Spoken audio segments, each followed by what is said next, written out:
At the United Nations General Assembly, the Israeli Prime Minister Yair Lapid called to work towards a two-state solution to solve the Israeli-Palestinian conflict. Now, this was the first time that an Israeli Prime Minister has said this at the United Nations in several years. However, with an election coming up in the month of November, the question, of course, is peace even possible? Our correspondent Jody Cohen gets you this report.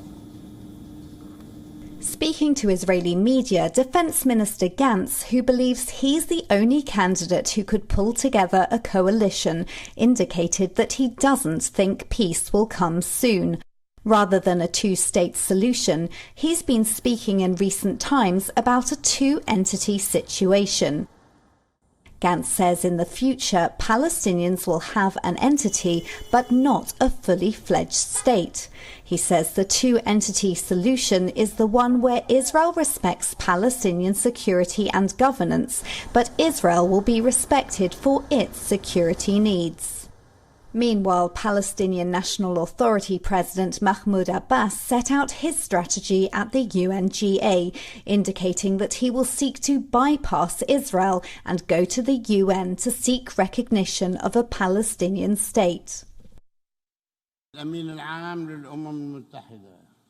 I would like to inform you that, before delivering this statement, I submitted, in my capacity as the President of the State of Palestine and Chairman of the Executive Committee of the Palestine Liberation Organization, to His Excellency Mr. Ban Ki-moon, Secretary General of the United Nations, an application for the admission of Palestine on the basis of the 4th June 1967 borders, with Al-Quds Al-Sharif as its capital, as a full member of the United Nations. I call upon Mr. Secretary General to expedite transmittal of our request to the Security Council, and I call upon the distinguished members of the Security Council to vote in favor of our full membership. I also call upon the states that did not recognize the state of Palestine as yet to do so.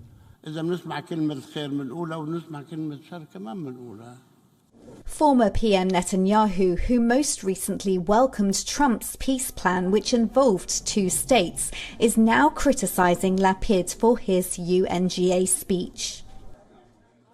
And interim PM Lapid said in his speech that while he supports a two-state solution, he suggested that the Palestinian Authority must demonstrate that it won't be taken over by terror groups.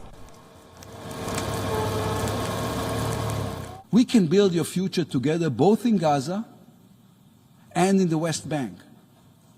Put down your weapons and prove that Hamas and Islamic Jihad are not going to take over the Palestinian state you want to create. Put down your weapons and there will be peace.